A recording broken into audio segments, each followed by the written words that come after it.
In a time when man cannot get justice, there is one person who will go out of his way to make sure right is done. Splitty Mcfarkles is the Shadowrunner. Hey everybody, welcome back to Shadowrun Returns. Last time we saved Coyote from the Royale apartments. She got her face messed up and her arm chewed off, chewed up. It wasn't good. And so now we're going to question her and see if what she knows about Sam's death. Coyote looks both better and worse than you last saw her. All the gaping holes are plugged and she's sporting a shiny new cyber arm. But now that the adrenaline is worn off, it's clear that she needs some rest. Good morning. Thanks to the miracle of modern science combined with Doc Castle's magical healing powers, I'm almost as good as new. Better, really. Can I talk to you for a few minutes, Coyote? It's about Sam. Coyote looks genuinely sad. I can't say I'm surprised he's dead. Sam was on a downward spiral for a long time. What can I tell you? You served Sam the night he died. What do you remember about that night? It was a pretty average night. Regular crowd, as I remember. Sam was drinking with a guy named Armitage. Jake Armitage? Yeah, you know him. Met him. He's a charmer, too. She bites her lower lip. I like gingers. Anyway, Jake and Sam were having a few. Well, Jake was having a few. Sam was tossing him back but good. Eventually, he got loud, the way he sometimes did when he mixed drinking and who knows what, and Miss Kabuta wanted him ejected. Mr. Clue wasn't around. He can't remember why, so she asked Jake to do the honors. Jake dragged him out the back into the alley, and that's the last time I saw Sam. He said he got loud. Do you remember what he was saying? She thinks. Standard Sam Drek, how he grew up rich and didn't deserve this, how he hated his mother, how he loved his mother. It was pretty pathetic stuff. Did Sam have any enemies? She thinks. Enemies? It's hard to say. Sam partied hard, and when he did, he ran his mouth off pretty good. He got his ass kicked on more than one occasion, but no, I don't think he had any enemies, at least none that I'm aware of. Where did Sam live? I need to go and check his underwear drawer. On the streets, mostly. He occasionally convinced someone to help him. He occasionally convinced someone to help him let him flop on their couch, but he'd always overstay his welcome and get kicked out after a few days. Sometimes I'd sneak him down here so he could crash in one of the bunks. He used one the night before I saw him last. How bad was his drinking? If it was just the drinking, it would have been bad. But Sam wasn't the monogamous type. He dabbled in everything: booze, chips, drugs. He loved the nitro, whatever he could to get his hands on.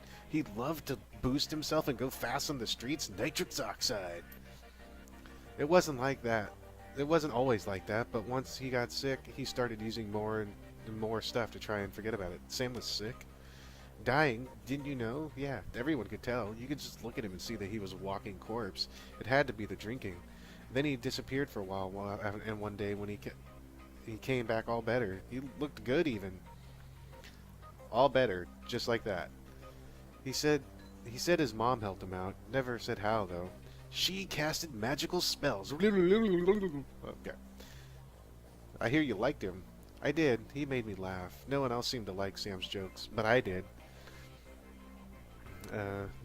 Did you guys jam? Whoa! She smiles at Paco. Easy, lover. No, it wasn't like that. We were friends. I guess I knew him. I knew the best of everyone here. Sorry, I didn't mean like that, Paco. I meant did they play guitar together and stuff like that? Damn, Paco. Thanks, Coyote. Now I need you two to do something for me. What do you need? I need you to talk to Mr. Delilah for me about the Royale run. He's usually upstairs. Tell him I didn't get the gems. Maybe I can take another run at it when I recover. I will. But I did get the gems. So, let's go check the bunk. But, Paco. We're looking at the bunk, Paco. Whatever. The bunk is a mess and reeks of booze.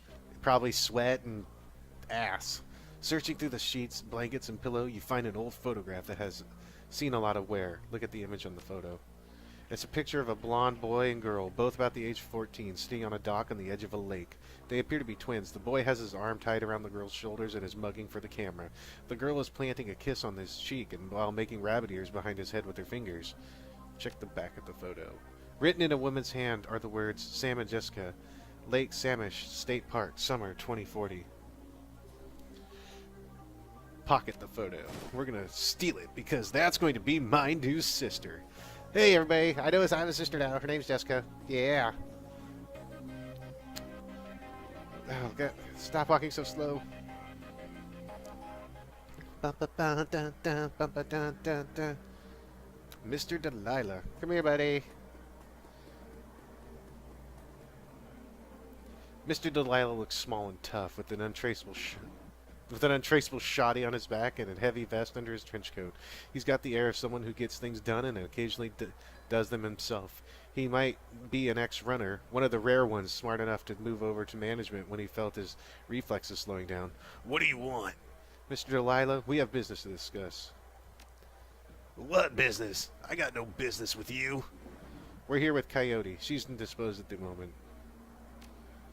At the mention of Coyote, he finally gives you his full attention. Why didn't you say so? Coyote's late and my client's getting anxious. Where is she? Downstairs trying on a new arm. Your run went south for her. She's getting stitched up. No kidding? Well, whatever. She's tough. She'll pull through. So who are you two? Splitty Mcfarkles. He's Paco. We are Splitty Mcfarkles Paco. Great. We're all introduced. Now, give me my stones. We can hold back the pebble with the runes on it and give him the rest, or we can hold back the best stone and give him the rest. I think we're going to hold back the pebble with the runes on it. In an instant, there's a jeweler's scope in his eye. Moving quickly through what appear to be the most valuable stones, he stops when he can't find the one he's looking for. He glares at you, furious, and he throws the rest of the gems in your face. It's not here! What? He exhales slowly, wags his head as he speaks. Let me explain the way the world works to you. I hire someone to do a job, they do it, then they get paid, and we part happy. Now, you have something that I paid Coyote to get for me, and that makes it mine. So you give me the pebble, and we won't make any more work for Johnny Clean. Maybe if you, okay. Double the fee and the pebble is yours. Double what I currently owe you? Done. Now hand it over. He owes me nothing. Coyote may not have told you, but the penalty for being late for the delivery was no payment. But I'm feeling magnanimous tonight, so you guys can keep the gems that I threw in your damn face. Mr. Delilah looks you up and down, takes you all in, and smiles to himself. Listen, you look like the sort of man who might run a crew of your own one day. Like, you be a roadie. We'll go on tour. I'm a good singer. My cigarette. Might need a little talent when that happens. You come to me and I'll set you up. He dismisses you with a wave. Looks like you impressed him. I know a fence for those gems. Von Gross, follow me. Gonna make some money. We're gonna make some money. Oh, and I want to come back here real quick. Okay, so I've been noticing this. See how you have this female dancer being all jiggly and waggy and stuff? And then the chicks get this dude who just stands here and goes, yeah, moving my arms back and forth. So sexy, ladies. You like it? Look at me move my arms up and down. Yeah, take it all in.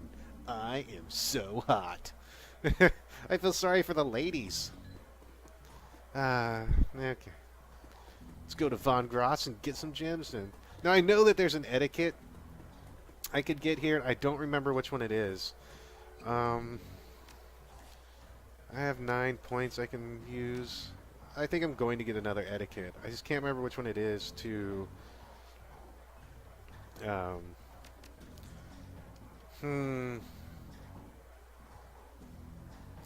going to have to take a guess here. Figure out which it's...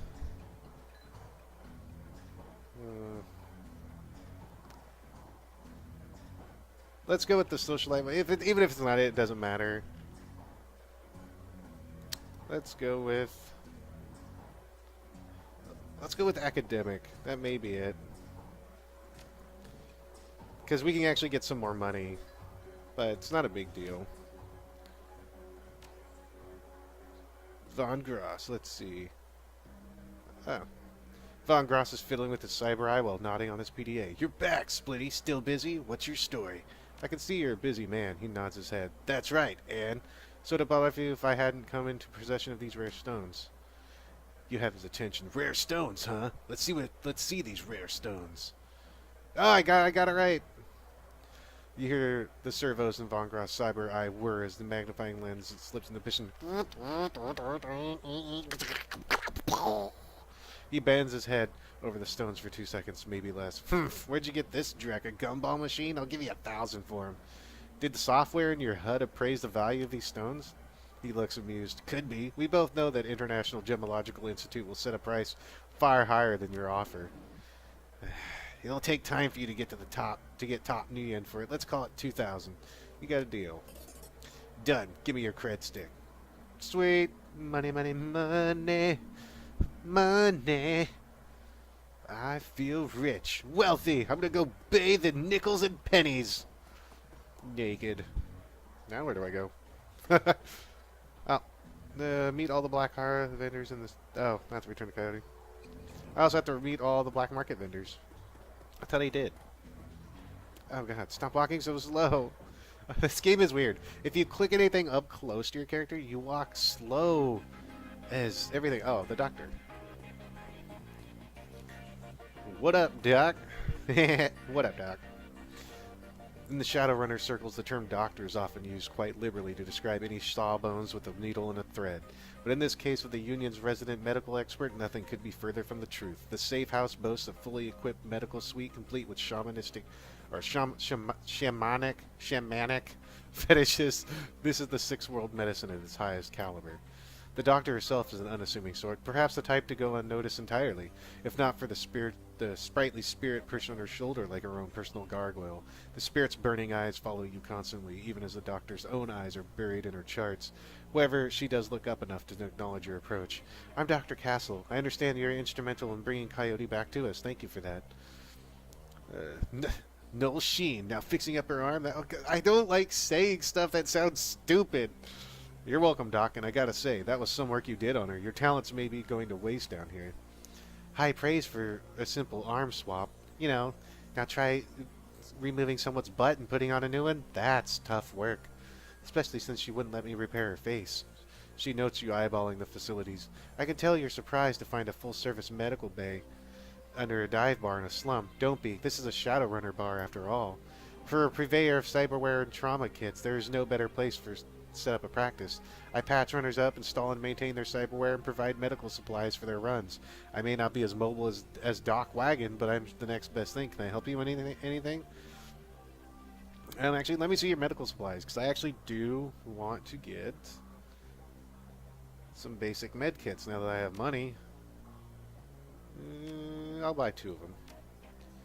So, I have 2 level 1 kits, 1 level 2 kit, and something if someone dies. And I also have a heal, spells, yeah, that's good. I see shamanistic fetishes. You a shaman too? While modern medical technology makes surgery less disruptive than it used to be, it's still an ordeal for both the body and the spirit, requiring extensive recuperation to properly heal. I'm trained in the ways of the spirit world as well as the scientific world. I do my best to heal the whole patient.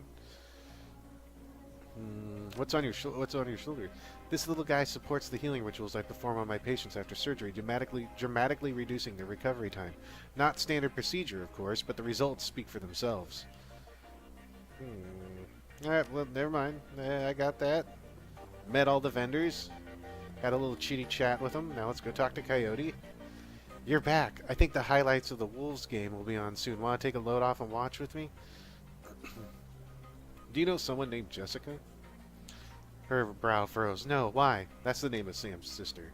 Jessica Watts? Yeah, he mentioned her once. It didn't sound like they get along that well. Your comm link chips and the screen shows the smiling face of Officer Guy. If he's smiling, it must be about money. Are all the cops on the take as happy as you? Yeah, we all have our own clubhouse and everything. As per our discussion, I'm informing you of another Ripper murder. The victim worked at the NTSB investigation facility down in the docks. You owe me for this. Put it on my tab. You there now? Better get here quick before McCluskey arrives. The image on your PDA dissolves as the call ends. Another Ripper murder? Where? The docks. I've got to go. Okay, listen, I want to help. You dragged me out of the Royale before. Something bad happened. Worse than getting my arm torn off, and Sam was my friend. You head to the docks, and I'll see if I can track down Sam's sister Jessica. She might be able to help us. Thanks. Appreciate the help. All right. Let's go to the warehouse. Oh, stop walking so slow, Splitty Mcfarkles. Let's go to the docks. Going to the docks. Running around. She doesn't say anything new real quick, does she? Miss Kabuta, do you say anything? Hey, that person looks like me. Except she's purple. We're gonna rave together. Come here. Okay. Doc, do you say anything new? How else may I be of service? I know Delilah. Oh, if you don't mind, how'd you get involved in all of this? I'm a former runner. Now I provide a safe haven in the marketplace for runners who need a trustworthy place to congregate and do business. Oh, that's cool. Just wanted to know. All right, let's go. Heading off to the docks. Take a cab to the South Seattle docks. Let's go.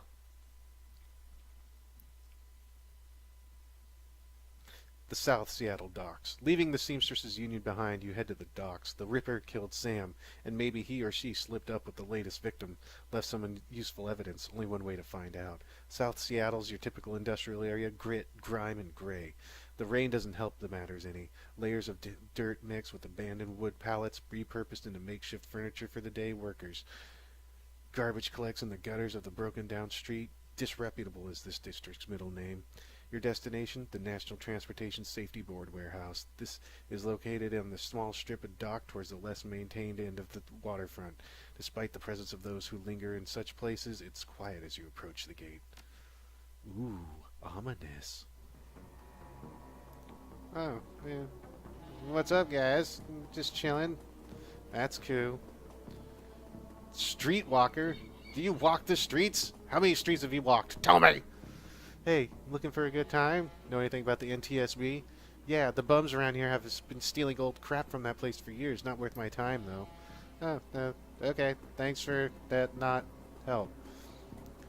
Let's walk up here. Halt! The guard looks bored. He toys with his gun absentmindedly like he might shoot something on a whim just to watch it die. Hey, you're looking to trespass on corporate property.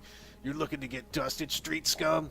Officer Guy called me in. He needs me to rule out if the killer bypassed security or if they were let in. Oh, of course. I'll open the gate. Guy is inside the warehouse. Definitely no holes in our security here. Tip-top shape. Yes. No holes in the security. Walk, walk, walk, walk. Definitely none here. Enter. You're about to transition to a new location. Let's go. The warehouse. Inside the large gray warehouse is as typical as the outside. High ceilings adorned with girders and rickety catwalks. Top a huge utilitarian room.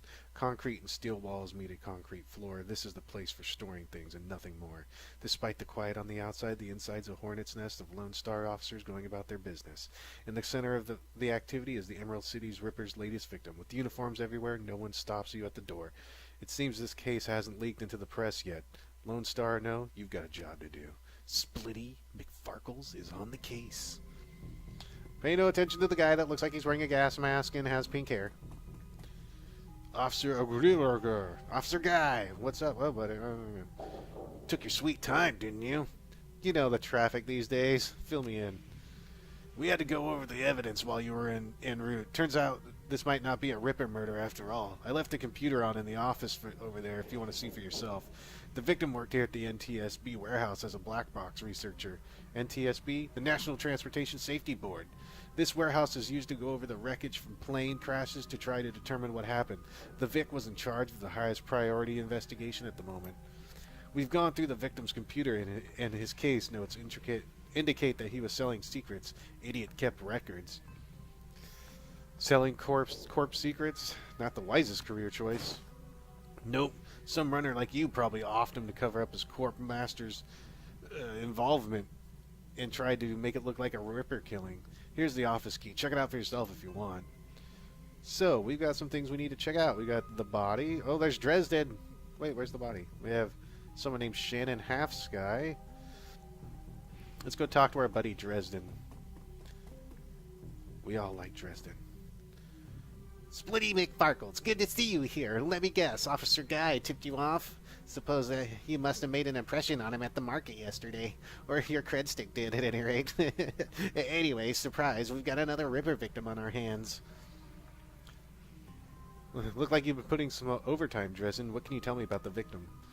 The victim's male, mixed Native American descent, age 38. Based on the condition of the body, it looks like he was killed around 2 in the morning. And yes, I'm a little tired. Bodies have been piling up like cordwood, it seems.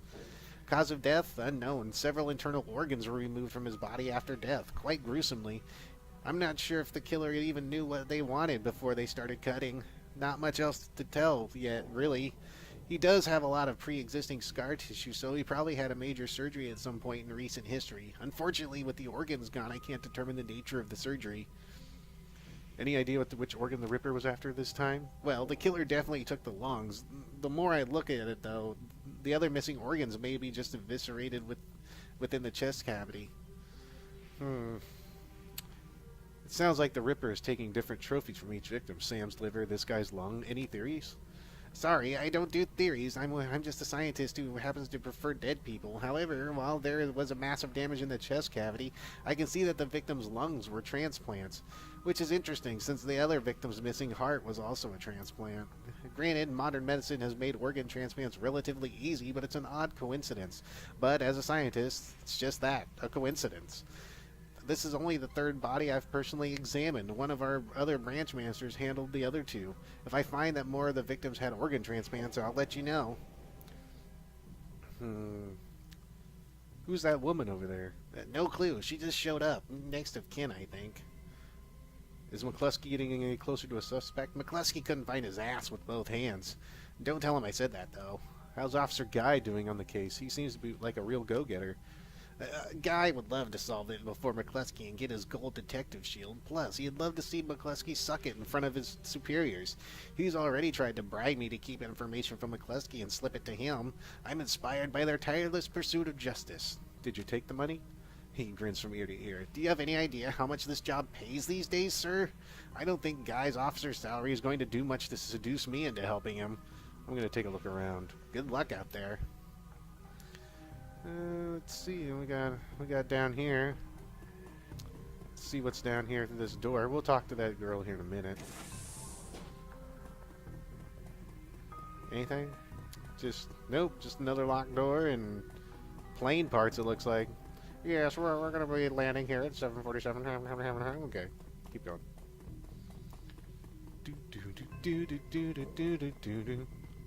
Running with my stubby legs. Open the door. To the computer. Oh, what's in here? I gotta go snoop. This appears to be the victim's locker. The door is slightly ajar inside. You see several of the dead man's personal items. Inspect the comb. The comb is black plastic and has some wiry gray hair stuck on it. The toothbrush. The blue toothbrush is still wet from being used. It smells of the mint. It smells of mint and cigarettes. That seems to be not something you'd exactly want it to smell like. Good old mint and cigarettes. The computer. The researcher's work cyber terminal has been left on, presumably by the Lone Star investigators. Read the notes for Case File 95. Case File 95. Federal Boeing Jetliner IDN 2305. Corporate owner Ares. The plane has had several mechanical issues resulting in a mayday at 3:04 a.m. on June 17, 2053. 2:45 a.m. the pilot reported that the altimeter was reading in the negative values. 2:49 a.m. the co-pilot takes over controls as the pilot leaves the cabin and investigates the rear of the plane. Is any of this stuff any good? Let's see this. Redacted. Case 95. This file has been corrupted. Okay, look at the private notes. The notes that appear on screen pertain to the NTSB case file number 96, the crash of an Ares jetliner near the UCAS and Sioux Nation border. The crash was reportedly the result of an equipment failure. Reading further into the investigators' notes, however, you find substantial evidence linking the crash to an experimental Renraku research initiative. This information could be worth a great deal to the right buyer. You download the researcher's notes to your PDA. Leave the computer. So we learning that yeah, he had some secretness in it stuff. Shannon, you look like you're just pointing. Hey, over there, that guy's dead. Let's talk to you. You're not a cop. She looks up, watching you warily. I see you've been praying. Do you know the deceased? Yes, he's my older brother. I've asked Bear to help me speak to him. She shakes her head, looking like one who has found herself lost for the first time in her life. But I'm afraid this spirit is too disoriented by his recent journey to answer me. You're a shaman? Yes, for all the good it's doing me. If I could just make contact, I might be able to deliver justice to allow my brother's spirit to rest. I can tell you're used to shouldering a heavy burden, but maybe there's an easier way. She looks to you, the flattery largely failing to affect her, given the circumstances. But then inspiration dispels the dark clouds surrounding her. Perhaps.